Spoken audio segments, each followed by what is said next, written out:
Good morning. I am Dr. Kokilavizhi from Department of Commerce Finance. Let us share my views about cost of capital.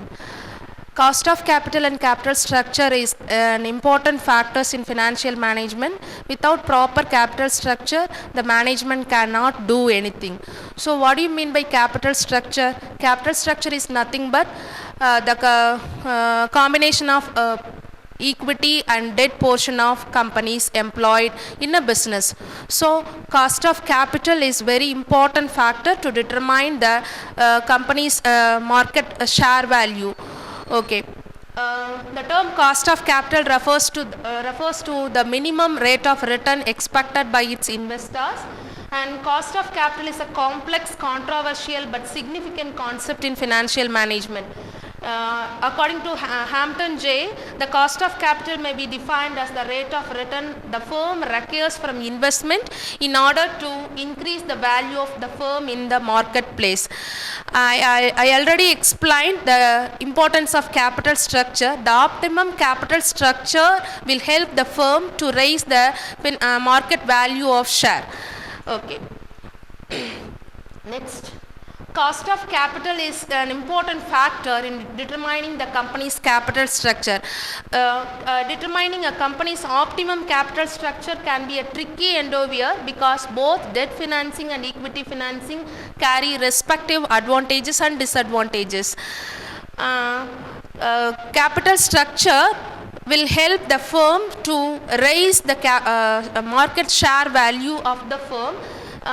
Capital structure, it is a combination of debt and equity, and the debt is a cheaper source of finance.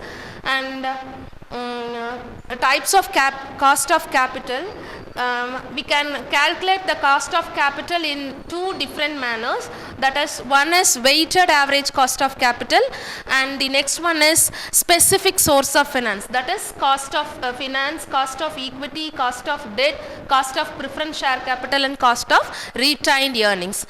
Let us see one by one.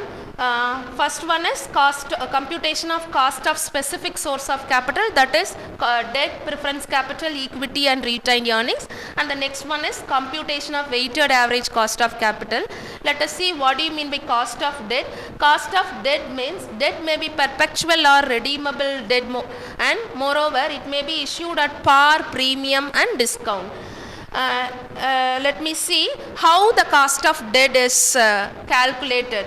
The formula is I divided by P. Here I denoted as interest. What the amount of interest to be paid to the investors is I, and P is net proceeds.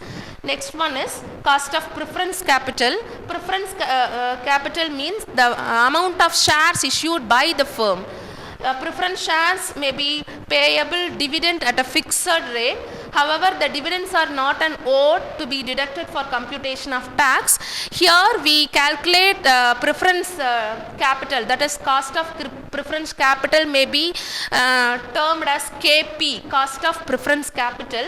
It may be calculated by KP equal to D divided by KP. Here D denotes dividend. What amount of dividend is paid to the shareholders.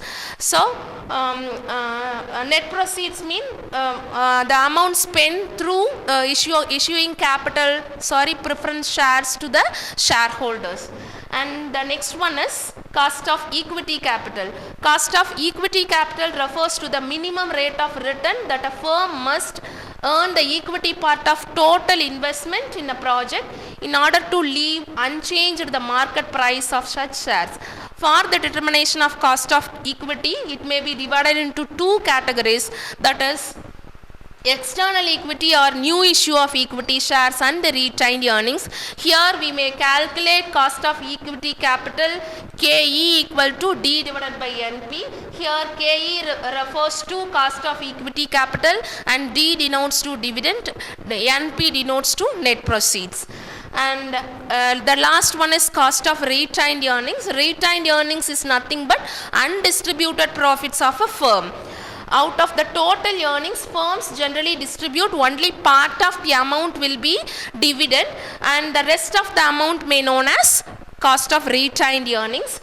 Since no dividend is required to be paid on retained earnings, some people feel that retained earnings carry no cost.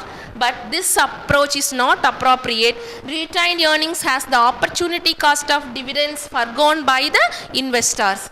The rate of return that could have been earned by investors by investing dividends in alternative investments becomes cost of retained earnings. Hence, shareholders expect a return on retained earnings at least equal to cost of equity.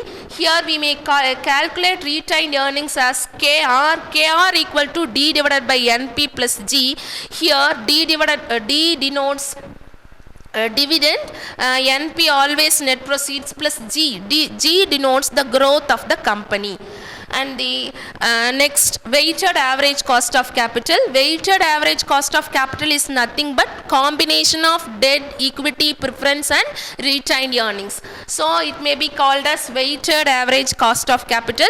Here we calculate weighted average cost of capital KW equal to sigma XW divided by sigma W. And let us see the importance of cost of capital. The cost of capital helps to evaluating the investment options. While the investor may invest in debt or equity or preference capital, so selection of debt, equity and preference capital will help to proper investment. And next one is, it is very much helpful to capital budgeting decisions regarding the sources of finance used by the firm.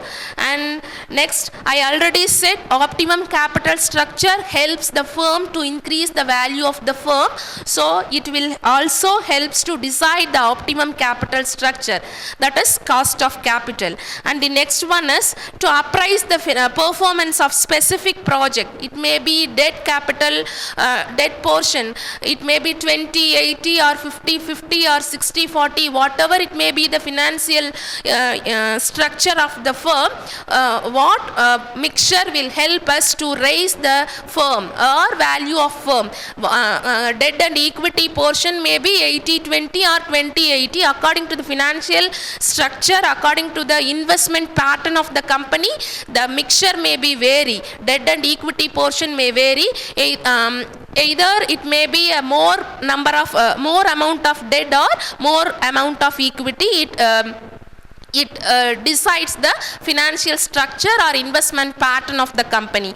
And next, it is useful in framing optimum credit policy, that is at the time of deciding credit period to be allowed to the customers or debtors, it should be compared with the cost of allowing credit period. So these are the various importance of cost of capital.